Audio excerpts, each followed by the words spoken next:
हे मेरे धनगर बंधुओं, पूरे प्रदेश का धनगर आज इस बात के लिए चिंतित है कि उसके जाति प्रमाण पत्र नहीं बन रहे हैं तो नेताओं और उसके परिवार के लोगों के प्रमाण पत्र बन रहे हैं, जन साधारण के प्रमाण पत्र धनगर के नहीं बन पा रहे हैं। आज इस वीडियो में हम ये खुलासा करने जा रहे हैं कि जन साधारण जिसके पास टीसी में धनगर नहीं लिखा है, जिसके पास रजिस्ट्री में धनगर नहीं लिखा है, जिसके पास अन्य कोई प्रमाण नहीं है जिससे वो सिद्ध कर सके कि वो धनगर है, उसके लिए एक नया फार्मूला आज आ रहा है, जिस फार्मूले से प्रदेश के रहने वाले समस्त धनगरों के धनगर अनुसूचित जाति प्रमाण पत्र बनने का रास्ता खुल जाएगा। साथियों, आगरा अलीगढ़ मंडल के 8 जनपदों में लगभग 15 लाख धनगर निवास करते हैं और पिछले 15 से 18 वर्षों में उन 15 लाख धनगरों में से लगभग 12 लाख धनगर ऐसे हैं जिन्होंने अपने नाम के साथ सरनेम के रूप में धनगर लिखा है। लेकिन दुख का विषय यह है कि उन 15 लाख धनगरों में से इन 8 मंडल में मिलाकर मुश्किल से 10,000 भी धनगर ऐसे नहीं हैं जिनके पास अनुसूचित जाति प्रमाण पत्र है।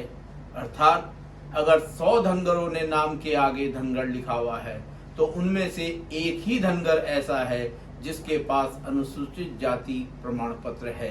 99 धनगर नाम के साथ धनगर लिखने के पश्चात भी आज अनुसूचित जाति प्रमाण पत्र के लिए भटक रहे हैं। साथियों, आप लोगों के विचार व्हाट्सएप पर, फेसबुक पर पढ़कर मुझे ऐसा महसूस हुआ है कि नेतृत्व कर रहे नेताओं के प्रमाण पत्र तो बन गए हैं, लेकिन जन साधारण के धनगर अनुसूचित जाति प्रमाण पत्र अभी नहीं बन रहे हैं। आप लोगों में रोष है कि नेताओं और उनके बच्चों के प्रमाण पत्र बनते हैं, जन साधारण के प्रमाण पत्र नहीं बनते हैं। ऐसी स्थिति में आप लोग ये महसूस करते हैं कि ये नेता चाहे वो किसी जिले में हो, वो आप सबको भ्रमित कर जिला प्रशासन के ऊपर एक दबाव बनाते हैं और उस दबाव का प्रयोग कर अपने प्रियजनों के, अपने परिवार के लोगों के प्रमाण पत्र बनाकर आंदोलन को समाप्त कर देते हैं। ऐसा आप लोगों का विचार मुझे लगता है। साथियों, आंदोलन के नेता, जिला प्रशासन इस बात को कहता है कि जब आप प्रमाण पत्र बनाने के लिए आवेदन करें तो उसके साथ अपनी टीसी लगाएं, अपना जो आपने खरीद फरोख्त की है जमीन जायदाद की उस रजिस्ट्री की कॉपी लगाएं, उसमें आपकी जाति धनगर लिखी होनी चाहिए और तभी प्रमाण पत्र की बात आगे बढ़ेगी। मैं यहाँ पर एक बात कहना चाहता हूँ कि जो धनगर पढ़ा लिखा नहीं है, स्कूल नहीं गया है, जिस धनगर के पास जमीन जायदाद नहीं है, ना तो उसने अपने जीवन में कभी जमीन खरीदी है ना बेची है, उसमें तो रजिस्ट्री नहीं होगी, तो फिर ऐसे धनगरों के जाति प्रमाण पत्र कैसे बनेंगे? उनका भी अधिकार है कि उन्होंने इस धनगर जाति में जन्म लिया है तो उस जाति का प्रमाण पत्र तो मिले। आज ये यक्ष प्रश्न है कि उन धनगरों का जो स्कूल नहीं गए, जिनके पास टीसी नहीं है, जिनके पास जमीन नहीं है, जिनके पास जायदाद नहीं है, जिनके पास रजिस्ट्री में अपने नाम के आगे धनगर नहीं लिखा है, जाति धनगर नहीं लिखी है, या जो आज भी गडरिये के प्रमाण पत्र पर कार्य कर रहे हैं, ऐसे लोगों का धनगर जाति में पैदा होने के बाद भी धनगर प्रमाण पत्र किस प्रकार बने, आज असली विषय तो ये। साथियों, यहाँ मैं आपको ये स्पष्ट कर देना चाहता हूँ कि मैं धनगर समाज के उन नेताओं में शामिल नहीं हूँ जिन्होंने अपना और अपनी संतान का प्रमाण पत्र बनवा लिया है। मैं आपको बताना चाहूँगा कि मैंने अभी धनगर जाति प्रमाण पत्र नहीं बनवाया है, ना ही मेरे संतान का धनगर जाति प्रमाण पत्र है। मेरे पास आज भी गडरिया ओबीसी का प्रमाण पत्र है। साथियों, मैं यहाँ ये और स्पष्ट करना चाहूँगा कि ये लड़ाई मेरे द्वारा इस बात को लेकर है कि मेरे पूरे समाज के धनगर अनुसूचित जाति प्रमाण पत्र किस प्रकार बने उसी की रणनीति का मैं एक खुलासा यहाँ इस वीडियो में आपके सामने करने जा रहा हूं।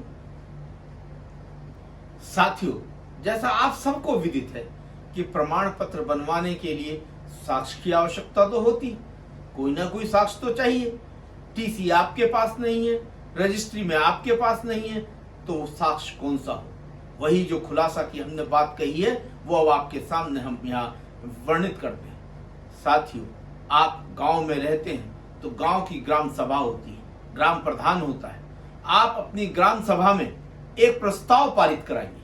ग्राम सभा में ग्राम सेक्रेटरी उस प्रस्ताव को पारित कराएगा और उस पारित प्रस्ताव में लिखवाइए कि अमुक गांव में गडरिया समुदाय की धनगर जाति के ये परिवार निवास करते हैं। उसमें गांव में जितने हमारे परिवार हैं धनगर समाज के, उनका नाम उस पर अंकित होके आ जाना चाहिए। जब वो नाम अंकित हो जाए, गांव का प्रस्ताव हो जाए, उस प्रस्ताव के आधार पर आप अपने ग्राम सेक्रेटरी से कहकर परिवार रजिस्टर, क्या चीज? परिवार रजिस्टर के कॉलम 7 पर आप अंकित कराइए। उस कॉलम 7 में लिखा है अनुसूचित जाति होने की दशा में, आप उसमें लिखवाइए धनगर जाति। और वो लिखवाने के बाद आप उसकी प्रमाणित कॉपी अपने पंचायत सेक्रेटरी से प्राप्त कर लें और उस प्रमाणित कॉपी की फोटोकॉपी जब आप आवेदन पत्र भरें तो उसमें उसे संलग्न करें। बस इतना काम आपको करना है और आपका प्रमाण पत्र आपके हाथ में आ जाएगा। साथियों, अब समय को चूकिए मत। मेरा आप सभी से अनुरोध है कि आप इस प्रक्रिया को शुरू करें। साक्ष्य आपके हाथ में होगा और प्रमाण पत्र का रास्ता आपका सुगम होगा। यदि कहीं पर इस रास्ते में ग्राम सेक्रेटरी या अन्य कोई अधिकारी आपके रास्ते में अवरोध बनता है तो आप निसंदेह मेरे से संपर्क करें। मैं आपकी हर तरह से मदद करूंगा। जिला प्रशासन के डीपीआरओ और जिलाधिकारी से मिलकर आपकी समस्या का समाधान कराया जाएगा और धनगर समाज के प्रत्येक व्यक्ति का धनगर अनुसूचित जाति का प्रमाण पत्र बनवाकर ही रहा जाएगा। जय हिंद, जय भारत, जय मां अहिल्याबाई होलकर। धनगर समाज जिंदाबाद।